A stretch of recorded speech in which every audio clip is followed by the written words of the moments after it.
Presentamos Mate y Teología, un recorrido ameno por las diferentes áreas de la teología, con Josué Sánchez y Raúl Abraham. Muy buenas, un saludo a todos, bienvenidos a un nuevo programa, un nuevo espacio de Mate y Teología. Continuamos un día más, aquí estamos en la FM, la 101.2, en Radio Paz, tu radio amiga, y aquí está un servidor, Josué Sánchez, y al otro lado tengo desde Madrid a Raúl Abraham, profesor del Seminario Bíblico de Fe. ¿Qué tal, Raúl? ¿Cómo estás? ¿Qué tal? Todo bien por acá, con calor. Sí, aquí estamos todos. Sin el aire no se puede, ¿eh? Imposible. Está pegando fuerte este verano. Pues vamos a continuar con el tema que venimos desarrollando ya por 3 programas, el arrebatamiento. Como sabéis, hemos iniciado una serie acerca de la escatología bíblica, los tiempos finales revelados en la Escritura. Y bueno, vamos a continuar con ello. El arrebatamiento nos ha dado para bastante, nos está dando para bastante. Concretamente, en el programa anterior estuvimos empezando a ver una base bíblica de por qué decantarnos por la escuela pretribulacional. Y bueno, vamos a desarrollar un poquito más porque hay más tela que cortar en este asunto. Nos quedaron algunos puntos sin poder ver. Si quieres, hago un pequeño resumen, Raúl, de lo que vimos Dale, el otro día, ¿no? sí, sería bueno. Bueno, vimos básicamente que el arrebatamiento, cuando la Escritura lo menciona en 1 Tesalonicenses 4, es literal, aunque también hay otros textos de la Biblia que no mencionan la misma palabra, pero viene a decir algo similar, ¿no? Habla acerca de ese arrebatamiento en el cielo, en las nubes. Vimos también que Apocalipsis está escrito de forma cronológica y eso es muy importante para poder interpretar bien, hacer una buena exégesis del libro y de la revelación de los tiempos finales y decantarnos por esta escuela pretribulacional.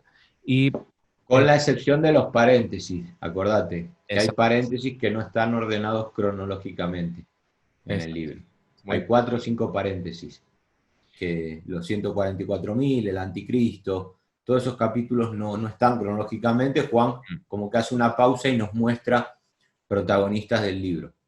Así es. Y luego, en un tercer lugar, estuvimos hablando de los ancianos, en Apocalipsis 4:4, que habla de los 24 ancianos, los 24 tronos. Explicamos un poquito qué era eso y que eso sostiene también pues, la escuela pretribulacional. Habíamos dicho, y esto otra vez cabe repetir por si alguien no estuvo, que antes de estudiar Apocalipsis, y hablamos de Apocalipsis porque es la principal fuente para la escatología, sin descartar otros escritos, ¿no? Pero que hay que jugarse por una escuela antes de estudiarlo. O sea, antes de entrar a Apocalipsis yo debo saber si soy pre-midi o post-tribulacionista. Si no, esto es una ensalada que no hay por dónde tomarla. Como decíamos ayer, si yo tomo la escuela post-tribulacionista, los 24 ancianos es una representación de las 12 tribus de Israel, Antiguo Testamento, 12 apóstoles, Nuevo Testamento. ¿Soy pretribulacionista? No, 24 por el reino de sacerdotes del cual estuvimos hablando. Entonces todo cambia. Y del capítulo 6 al 18, la iglesia no está si tomamos la escuela pretribulacionista. Si tomamos otra escuela, ahí hay que ir viendo el texto, si habla de la iglesia o no. Cómo hace el post-tribulacionismo o el midi-tribulacionista también, ¿no? Entonces no descartábamos las otras dos. Exacto. Pero estamos explicando base bíblica porque creemos en una venida inminente de Cristo, sin necesidad de señales. Así es.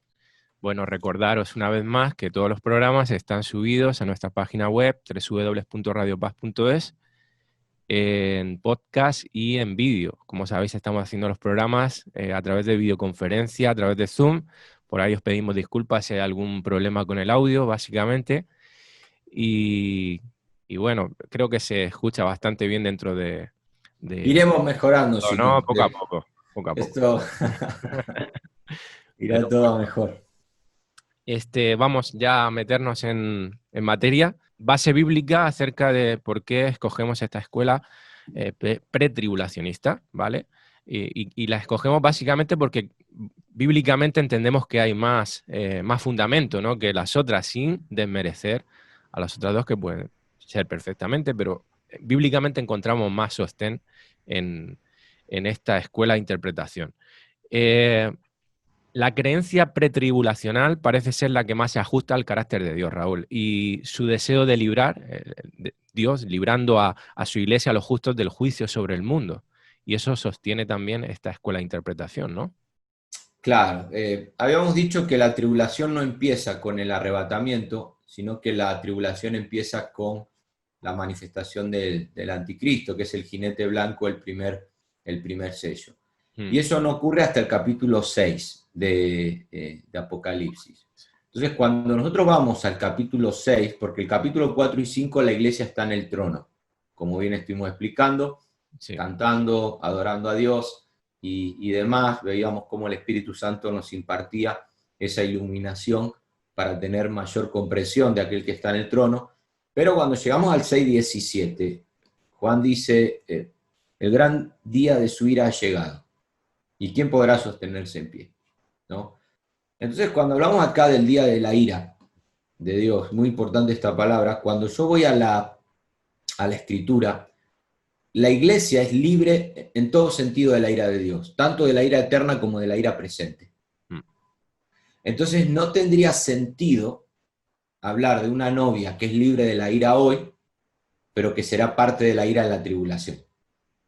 La iglesia es disciplinada por Dios. Hebreos capítulo 12, verso 7, Dios al que ama disciplina. Exacto. Pero cuando nosotros venimos a Cristo y somos trasladados de un reino a otro reino, nosotros somos librados de esa ira. Los 7 años de tribulación no es que Dios viene a tratar con la iglesia, sino que Dios viene a derramar su ira, ese tiempo final, sobre el mundo. Y cuando nosotros analizamos esto un poquitito, lo que es esos 7 años de tribulación, acá pongo un gráfico de mi libro, que Juan lo ilustra con 7 sellos, o la visión que él ve, 7 sellos, 7 trompetas y 7 copas, que son 7 juicios, 7 sellos, 7 juicios, 7 trompetas, 7 juicios, 7 copas, 7 juicios, que van a ir de menos a más. Pablo toma palabras de Jesús y habla de que eso será como los dolores de una mujer encinta. No sé si te acordás cuando tu mujer quedó embarazada. Pobre. Serían los sellos. Empieza con náuseas, con vómitos, me duele acá, pero luego vienen las contracciones, que es peor, es más dolor. Y luego viene la sala de parto, cuando tiene que expulsar a la criatura. Entonces, la tribulación es la ira de Dios que irá en aumento, y nosotros vemos en el Nuevo Testamento cómo aquel que viene a Cristo es libre tanto de la ira eterna como de la ira presente. Entonces, hablar de que habrá 7 años donde la ira de Dios será derramada sobre su novia, hasta me atrevo a decir que es hablar de un novio golpeado. ¿No? O sea, como un novio que viene a buscar ahora, o sea, antes de venir a buscar a la novia, vamos a ver que la novia reciba un par de golpes, porque hablamos de la novia, acordate, voy a preparar morada pero vuelvo, vendré otra vez y os tomaré. Pero un momento, antes, 7 años de golpe, 7 años de... No, la iglesia no es parte de la ira de Dios, y cuando lleguemos hoy a un punto más al final, porque muchos dicen que la iglesia será guardada en la hora de la prueba, y vamos a ver que no va a ser ni guardada en la hora de la prueba, ni tampoco va a ser parte de esa ira. Entonces no encaja, como bien decías vos, no encaja con el carácter de Dios, siendo que hemos sido libres nosotros hoy, tanto de la ira eterna. Enfatizo mucho eso porque los post-tribulacionistas dicen, no, Dios nos libró de la ira eterna.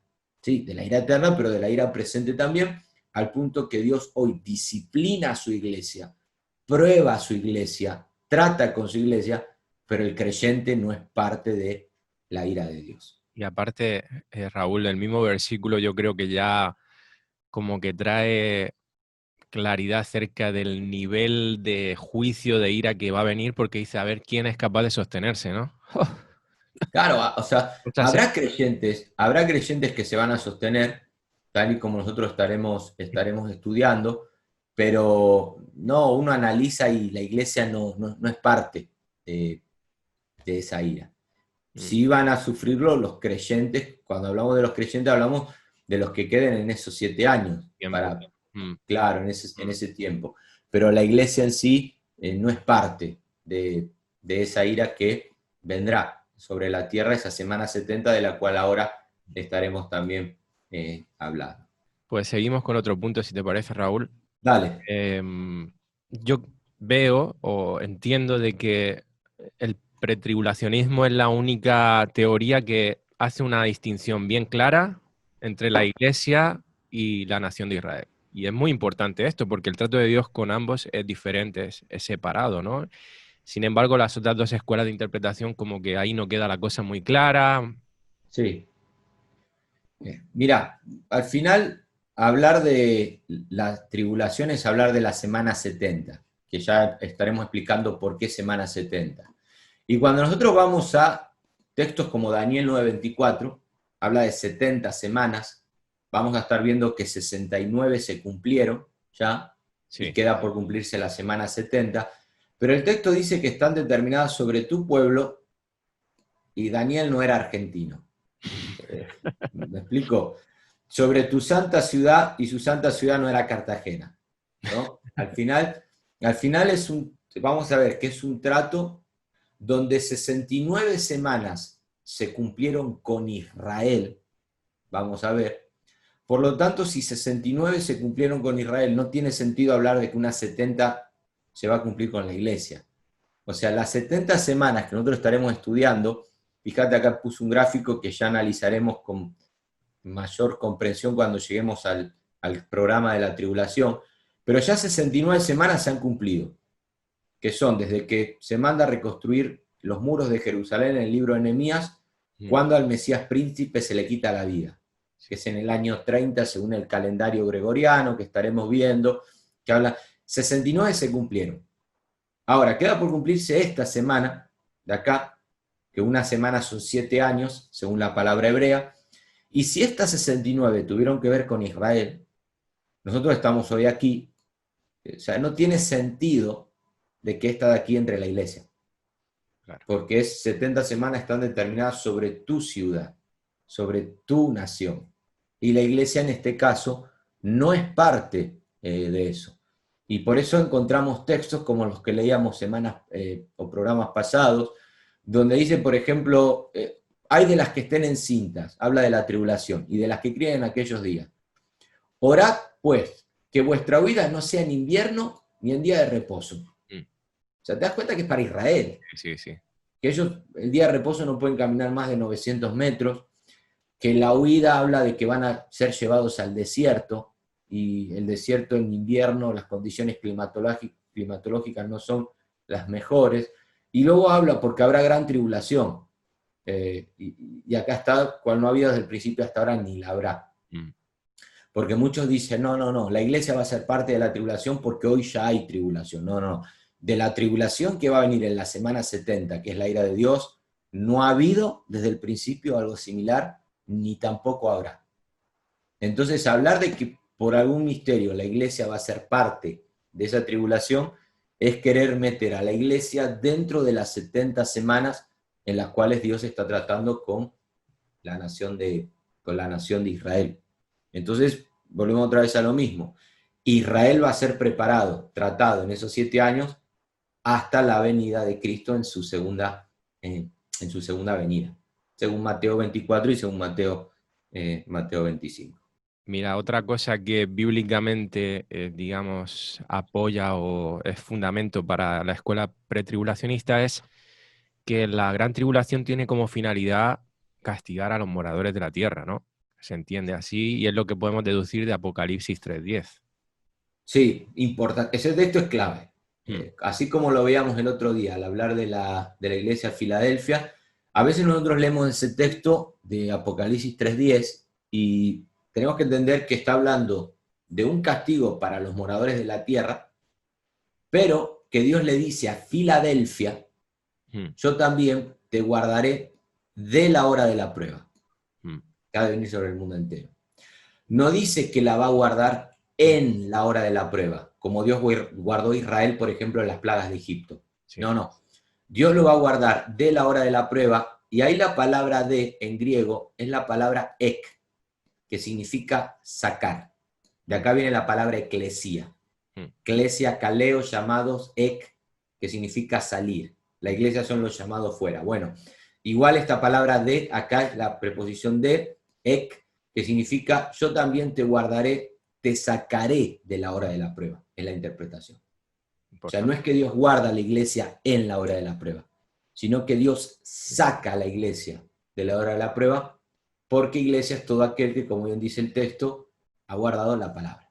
O sea, todo aquel que es iglesia, que ha guardado su palabra, es sacado de la hora de la prueba que ha de venir sobre el mundo entero para probar a los que moran sobre la tierra. Entonces, para mí este versículo es, ya Apocalipsis 3:10, yo entiendo que el capítulo 4 ya la iglesia no está en la tierra, está en el trono, pero no en la tierra, porque Dios la saca de la hora de la prueba. Y fíjate, acá te anoté algunos, ya vamos a llegar a la tribulación, pero lo que son los sellos, por ejemplo, que decíamos que acá comienza la tribulación con el anticristo. Y ya estaremos analizando que los sellos prácticamente se han cumplido a día de hoy. Violencia, miseria, peste, cada jinete con su color, martirios, cataclismos. Ya las trompetas vemos que van a aparecer en la mitad de la tribulación, meteoritos que van a caer, meteoro, cometa, o sea, es la ira de Dios sobre la tierra. Demonios atormentadores, ya estaremos explicando todos esos capítulos, capítulo 9, ¿no? Demonios asesinos, y ya las copas prácticamente no hay creyentes en la tierra. El anticristo prácticamente ha terminado con todos, la siega y la vendimia de Apocalipsis 16, donde se van a contaminar los mares, los ríos, radiación solar, tinieblas, y todo va a terminar con la batalla de Armagedón, que es Apocalipsis 19. Y aquí la iglesia vuelve a aparecer en el capítulo 19, pero no librando la batalla de Armagedón, sino celebrando las bodas del Cordero en el cielo. Entonces vemos que Dios nos saca de todo esto. Qué bueno. Ustedes me pueden decir, o algún oyente puede decir, no, pero hoy hay violencia, hoy hay miseria. Sí, pero el texto que acabamos de leer dice que será una tribulación que no hubo ni tampoco habrá. Claro, madre mía. Porque no es la violencia hoy racial que está habiendo en Estados Unidos. No, literalmente la gente se va a matar por conseguir alimento, por la miseria que va a haber. El COVID-19 no va a tener comparación con las pestes que va a haber en aquel tiempo. La cantidad de martirios que va a haber no es comparado con lo que hay con la iglesia primitiva. Y muchos me dicen, ¿y cómo sabemos que hoy no estamos viviendo estos tiempos ya? Porque todo comienza con el primer sello, que es el anticristo. Y es de lo que habla Daniel. Si nosotros seguimos leyendo un poco, Daniel capítulo 9, versículo 24 en adelante, habla del anticristo, habla de Tito, y luego cambia al versículo 27 el anticristo, que es el que da inicio a la tribulación.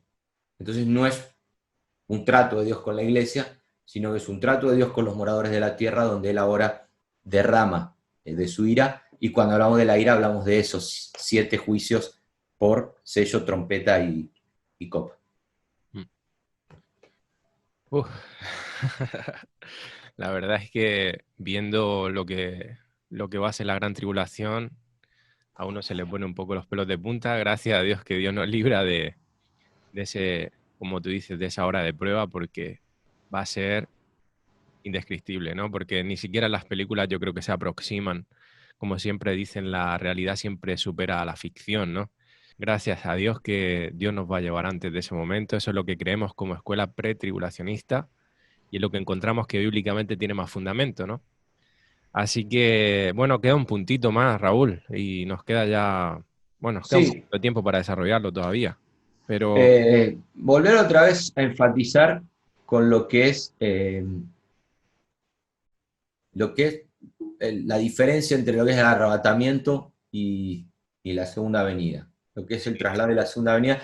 Y yo lo resumo ahí en mi libro, en lo que es en este gráfico, ¿no? Y si querés vemos punto a punto. El arrebatamiento tiene que ver con la iglesia solamente. La segunda venida, que es la flecha para abajo, tiene que ver con las naciones. Sí. Entre ellas Israel, que es el primer trato. A partir de aquí cambia todo. Porque hemos estudiado que el arrebatamiento, Cristo viene en el aire, mientras que en la segunda venida viene a la tierra. El post-tribulacionista te va a decir que hay como o sea, mientras que la iglesia sube, ¿no? Cristo baja, ¿no? Pero claro, vemos diferencias también, por ejemplo, que Cristo viene como novio en el arrebatamiento la segunda venida viene como juez, Sí. que el arrebatamiento es algo inminente, que puede ser en cualquier momento, mientras que la segunda venida es algo inminente, que todo ojo le verá. Y o sea, del arrebatamiento nadie se va a enterar, solamente van a ver que los cristianos no están, se van a preguntar qué tenían en común los que se fueron, qué tenemos en común los que nos hemos quedado. Va a ser todo un caos a nivel mundial, mientras que la segunda venida va a ser algo más eminente, que todo ojo verá a Cristo venir y se librará esa gran batalla de Armagedón donde serán convocados de todas las naciones a venir a librar esa batalla en el monte Meguido.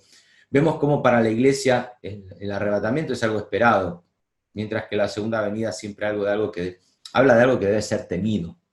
Velad pues y esperad, acordate esos textos que estuvimos explicando, y que el arrebatamiento, como bien acabamos de mencionar, va a ser algo cubierto o encubierto, en un abrir y cerrar de ojos, mientras que esto será algo público, que aún desde tu móvil vas a poder conectarte al Muro de los Lamentos, al Monte de los Olivos, donde se va a desarrollar todo eso, y uno va a poder seguir en directo. Yo a veces pienso esto, ¿no? Que los que sean parte de la tribulación, vas a poder conectarte desde tu dispositivo y ver predicar en directo a los dos testigos, por ejemplo.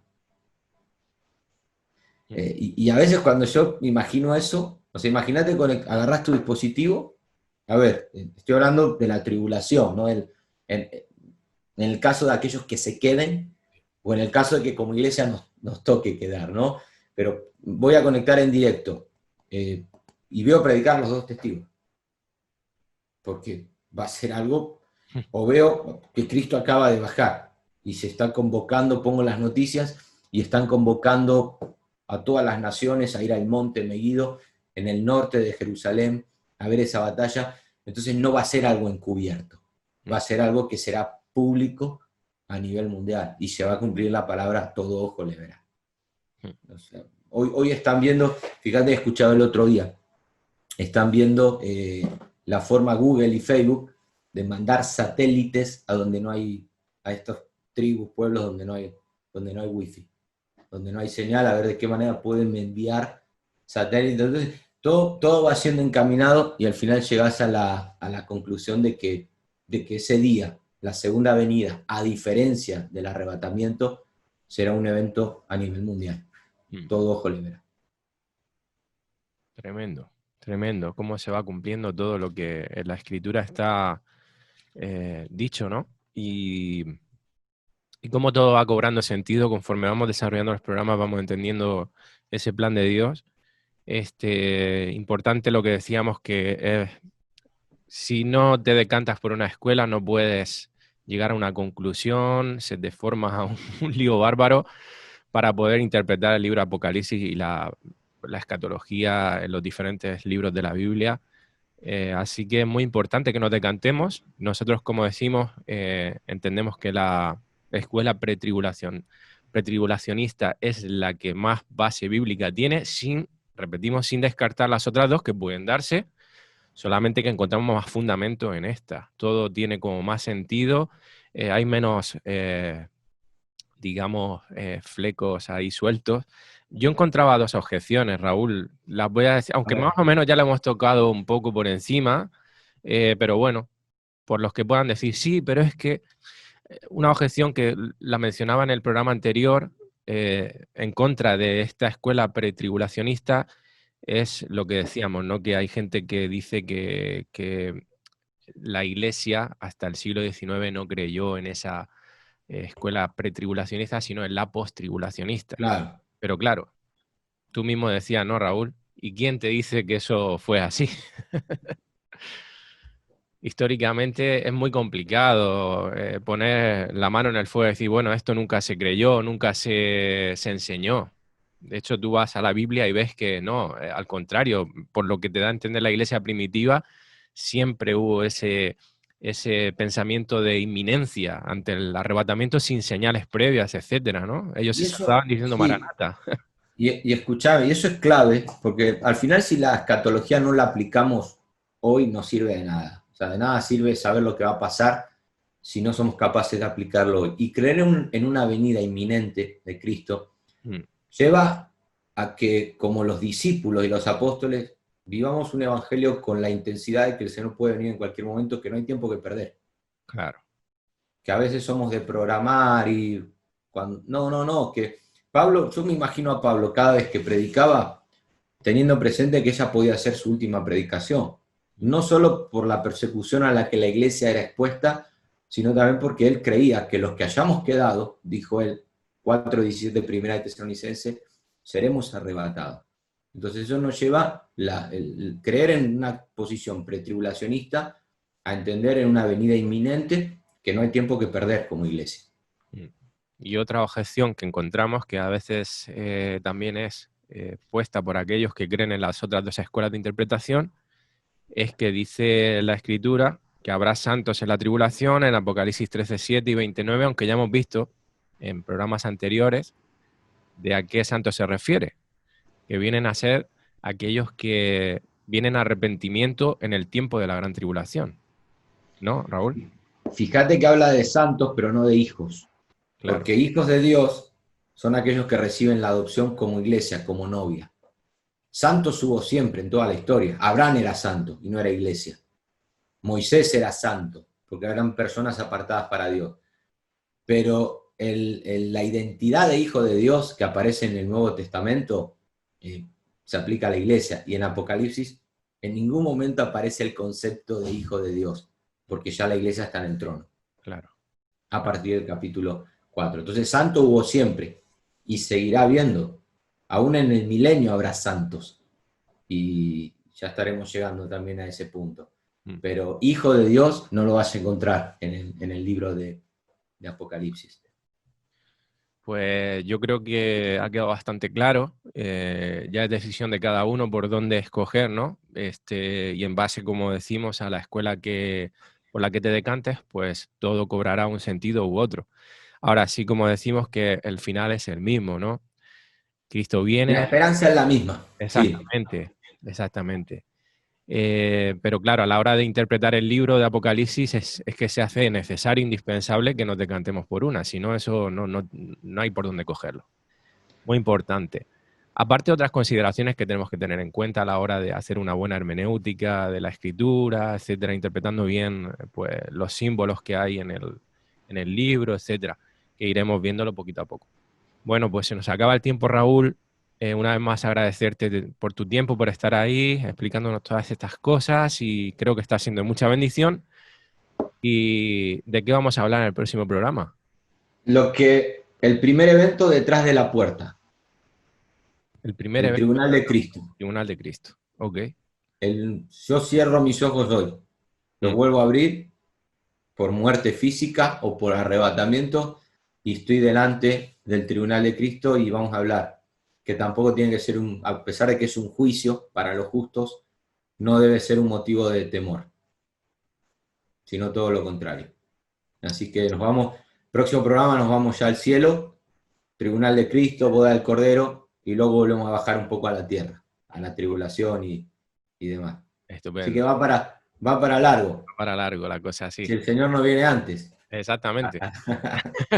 ¿Quién nos dice que hacemos el próximo programa? Así es. Pues nada, queridos oyentes, os dejamos ya y recordándoos que podéis ver todos los programas aquí en www.radiopaz.es y que os emplazamos al siguiente programa. Que el Señor os bendiga y nos vemos. Chao. Chao, nos vemos.